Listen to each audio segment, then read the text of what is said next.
few weeks ago, I came home with a job offer I had worked really hard for. I was buzzing, and the first thing my son said to me was not, "Congrats, Mom." It was, "Okay, now you need to learn Salesforce." He's 11. I had never said that word to him in my life. So where did that come from? Stick with me, because that tiny moment taught me something I haven't been able to stop thinking about. Hey, it's Najla. Welcome back to Love Circuit. I'm a programmer by profession, and I'm also a mom of two sweet little boys. In our house, both us parents work, which means we run on a lot of caffeine. And here's the thing I keep noticing.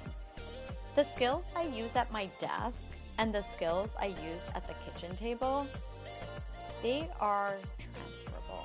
We all assume that our J job is a different compartmentalized thing versus the second shift we run at home. I think being a parent has quietly made me better at my job, and doing my job makes me a better parent. Here's 4 things I've noticed that transfer over from my professional life to my parenting life and vice versa.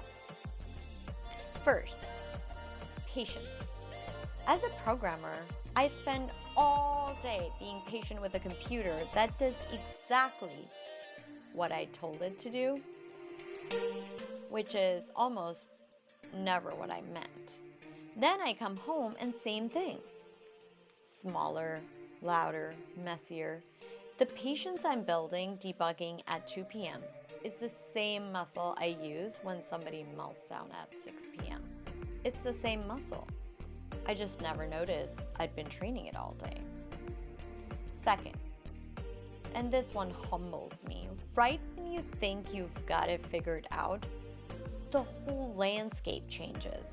In tech, I'll finally master something, and the industry goes, "Cute, here's a brand new one."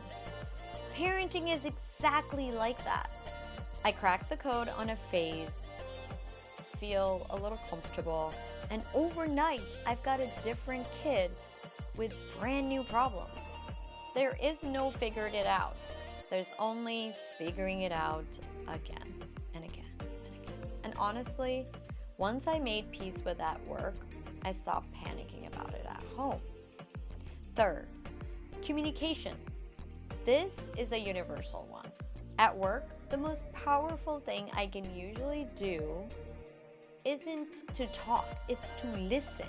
People open up when they first feel heard and they feel cared about every single time.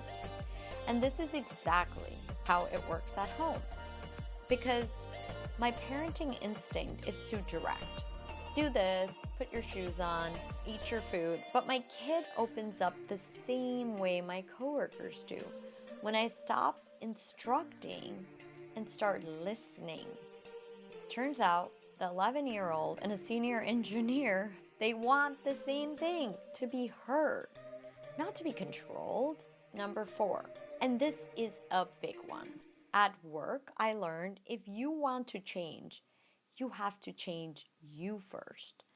The more I want my kids or my coworkers to do something different, the more it's actually a signal pointing back at me. What can I change?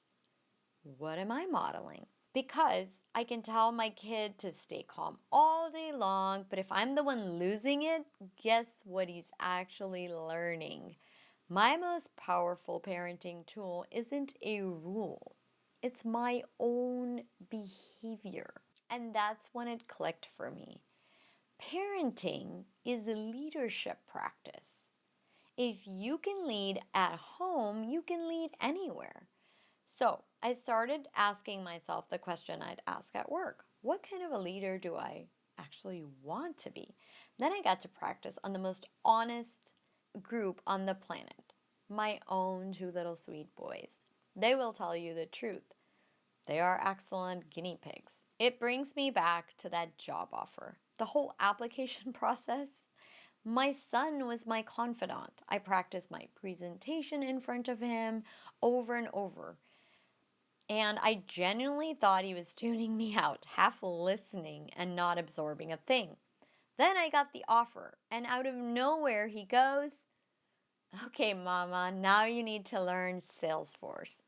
They're always listening, even when you're sure they're not, especially when you're sure they're not. So, whatever you're modeling this week, your patience, your listening, the way you handle the ground shifting under your feet, little ears are catching all of it.